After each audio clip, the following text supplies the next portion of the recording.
What's up, YouTube? This is Angel. Wherever you find imaginary tips, fitness, career progression, so you can level up in your life. As you can see, we're doing it from my home office, conducting this portion of today's discussion and bringing it to a little bit of light, especially hopefully bringing value to what you want to do in this life, especially when it comes to your own progression, achievements, and what you want to obtain, right? The other day I started talking about the project management field and a little bit of a discussion about physical fitness and your health and how that actually all correlates and relates to what you can achieve, especially whether you're trying to go for a specific position, career progression, or any type of attainment through certification, degrees, jobs, and stuff of that nature, right? One of the biggest things that I can honestly say, especially with that in mind, is that you have to decide what you want to do, right? And I know this sounds very simple and common, and it doesn't seem like it's such a hard thing to do, but in all honesty, making a decision about the path that you want to take is probably the biggest decision you'll ever make, right? Especially when it comes to what may be the repercussions for those decisions, and is there any return on investment, and how soon would that return on investment come back to you, right? So I say that because I played the long game, especially when it came to my achievements, progressions, and what was built within it. As a youth, I was into martial arts, so my discipline was there, but I was also, let's say it, I was a delinquent, truth be told. I was born in the Bronx, New York. I love New York, and I would never not love New York. But I also knew that New York was bad for me, not in the sense that I couldn't live there and stuff like that, but because of the fact that my mindset at the time of when I was living there wasn't right for the city. The city was ready to eat me up because of all the decisions I was making that kind of alluded towards that specific outcome. Luckily, I had a really great family and a community of family that kind of kept me on the straight and narrow, and then certain parts of those families that didn't really keep me on the straight and narrow. They made me deviate towards those destructive appetites, and then the relationships I had in between that as well. So suffice to say that those decisions did have repercussion towards that current outcome and what would it have been. But luckily, I had a lot of people that was willing to put themselves on the line, whoop my ass when I needed to get my ass whooped, and provide me a little bit of sustenance, especially when it came to making those decisions and being rational about it and understanding what is the impacts, right? Because beyond the impacts of what may happen, we also have to come into what will happen, right? And this is based on the trend that was built before. So taking all this stuff into consideration and just simply understanding my own situation, plight, and where I wanted to go, I started realizing a couple of trends, especially as a youth, that really hindered me, and I knew that I had to remove myself from that position in order for me to really excel. One trend was the environment. The environment itself really did not help. There's so many temptations all over the place, and if you're from New York and you've been in the city, for those that understand this, you know the level of temptation there was. And just imagine this, there's more temptation now than there was back then. And a lot more variances, especially with the peak of social media and how I'm reaching out to you right now. But it doesn't take away from the plan and how you can actually execute towards those plans, right? Because let's face it, at the end of the day, it does come down to what we decide to do, right? So making the decision to get out of the metropolitan of New York and enlisting into the military, probably one of the biggest decisions I ever made.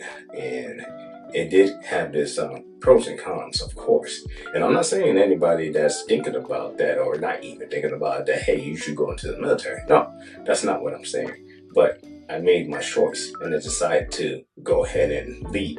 And I did a lot better for it.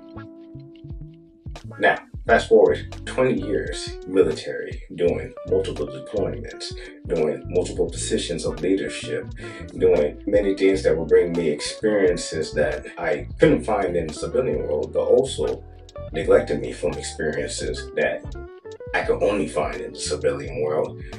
It has its own repercussions in itself, specifically towards understanding the jobscape, to what does it mean for me coming out the military to go into this environment?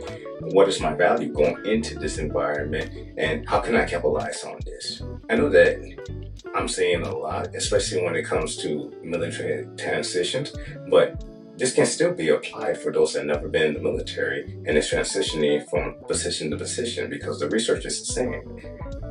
You want to decide where you want to go by conducting the research of what you want to do, and then what is the growth pattern for that specific industry, niche, or field that you want to get into, right? So that it is understood what are the pros and cons for this particular field. So me, I chose project management. And I chose project management in the technology field specifically because I understood that technology was only going to grow bigger and bigger and more rapid and more rapid. These last 20 years has proven that. What I've seen in the internet in comparison, in the 2000s specifically, in comparison to what I have seen leading up to my retirement in 2021, it's ridiculous. It's just it leaps and bounds, especially, compared to the 80s when, the PlayStation was the it thing. We got a PS2. Yeah, I'm dating myself, sure. But Nintendo, Super Nintendo, Sega Genesis, I mean, let's just, let's keep it real. Technology has just exploded, right? And now we're talking to AI chatbots that sounds like the girl next door. It's weird, but at the same time, freaking awesome, right? But I say this because when I was doing my research, I understood that there'll be more improvements, bigger, better, faster, opportunities within that field. And as a project manager, you're managing all this stuff, right? So what gave me the leading edge when I got out the military towards this field, especially since the only experience I've had was the military, right? One of the biggest things that allowed me to have an edge over some of the other candidates, especially for the positions that I've had, is the fact that, one, I was disciplined. I understood how to lead. I understood how project management worked, because when you're in the military, mission upon mission is based on understanding the details, understanding the sequence. How does that matrix really look in comparison to where are you in the sequence of events, so that, one, you're corresponding with the people to your left and right, two, you're having the support when you're supposed to have the support, and three, you know when it's shutting off so that you can either secure your location, have an exit plan, or refortify until you get reinforcements, right? The biggest thing was that I knew that, right? And I understood it so that I can make those transitions that was a lot more smoother, right? Now, I will say this, the pandemic did help with that, right? As unfortunate as it was, especially when it came to businesses, lives lost and stuff of that nature, I was among the few that was not as affected by that. And I can say, honestly, thanks to the military, they allowed me to have the time with my family, have the time for me to continue on my transition out of the military. And then as I came to an organization, started talking to different personnel, started networking with people that was in the industry that I wanted to get into, they set me up for success because they understood, one, the details behind my experience, and then two, what do I have to back up that experience? And what do I mean by that? I had the education, because the military does provide that as long as you know how to get those resources. And two, I had the certifications because I did the research. I understood what the requirements would be for somebody going into this industry, niche, or a specific field, right? And I knew that without understanding those requirements, I would not be marketable enough in order to be, let's say, competitive against peers that have been on the civilian side, have been doing these particular jobs and positions for years on to decades, and knew and understood how the civilian side works in comparison to how I understood it. I'll tell you right now, from 2021 to now, there was definitely a gap of knowledge that I had to catch up to in order to understand how to adapt, adjust, and refine myself towards the jobs and the particular positions I was in. And with that, I honestly did excel, and I excelled fast. I had multiple contract positions, I had multiple jobs that allowed me to really learn, perfect, and refine, and also understand the hierarchy of different organizations. I thank the military for that specifically because it allowed me to adapt. It allowed me to learn how to adapt, especially being in multiple deployments, being on multiple missions, localness and within the United States, and being specifically tagged and tailored to fulfill specific roles and specific missions, right? But I say all this because when you decide to go on a certain path, right, the real big problem, especially with accomplishment and then execution and then completion, bringing it to fruition, really is how you started, meaning the planning portion of it, the research that you conducted towards it, so that you understand it and continue to understand it as you continue on. Two, what does it all entail, and how do you mitigate life, right? Because there is no mitigation to life, let's face it. I mean, seriously, there is no mitigation to life. But there is things that you can do that can enhance you to be able to deal with it. That's why I'm so big and I harp on physical fitness specifically, because I personally believe that is the holy grail for what you want to achieve. And what I mean by that is that you already have a base. You start from somewhere. You can only go up from where you started, right? And if you continue to build upon it, not bum rushing it necessarily, if you want, that's good. But if you continue to build upon it, you could continue to refine your own processes, know how you work in comparison to somebody else. Because what you do is for you. What that person does, that's for them, right? But are you getting the results behind it? As long as you're getting the results, how you do it in comparison to the other guy, it really doesn't matter, right? Because that's how you gotta work to form it for you, okay? And then, after all that specific planning, researching, and then leading into what are the factors that can derail you from it, which is part of your mitigation plan, you start assessing where's those gaps, right?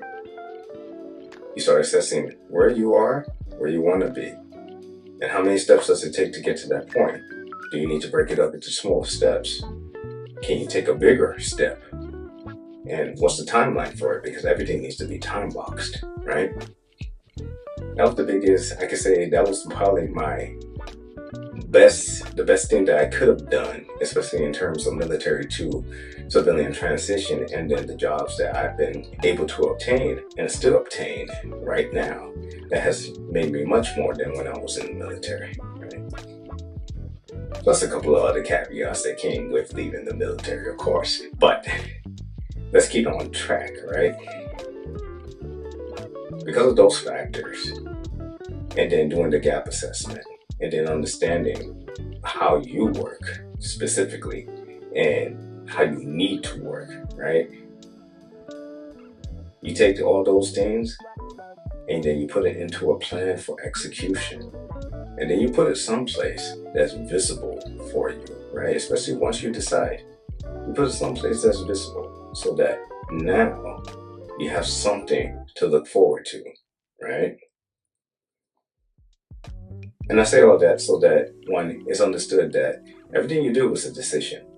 Even not deciding is a decision because you decided not to decide, right? Hesitation, at least, comes from procrastination, right? But procrastination can be something else. But do decide. Do decide where you're going to go left or go right or go straight, right? Do make the decision whether you want to succeed or you want to fail, okay? And don't allow anybody else to make that decision for you, because in all honesty, you have the decision in that as well. I say all this so that, one, hopefully if anybody's feeling a little bit stuck, a little bit in a place where there is no recourse, or you feel that there is no recourse for you to achieve more, that you remember that you have a big part in that decision, right? You play a big part in whether you can or cannot. Okay? And then you get the other portion of this, right? What are your resources? Are you really researching to ensure that you have those resources in hand? Are you really providing yourself the opportunity to excel in a way that's going to make you succeed?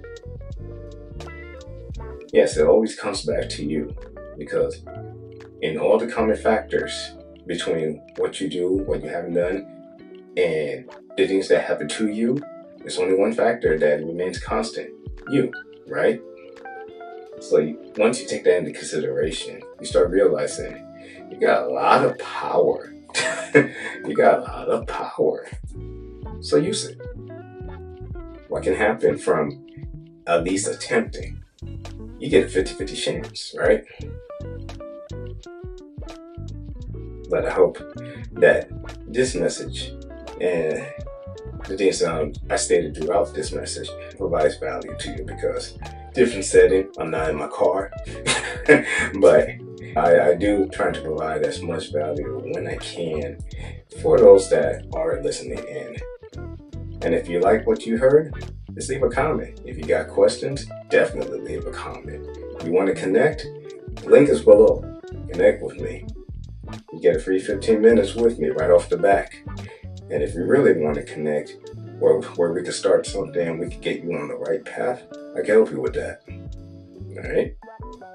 But other than that, like I said, I hope this provided value. I hope this provided a little bit of insight to the power that you have and the decisions you need to make now in order to grasp that power. Until next time, peace. Thanks for watching. Subscribe and turn on your notifications for weekly updates. Like, comment, and share. Check out my other videos on professional growth and project management to take your skills to the next level.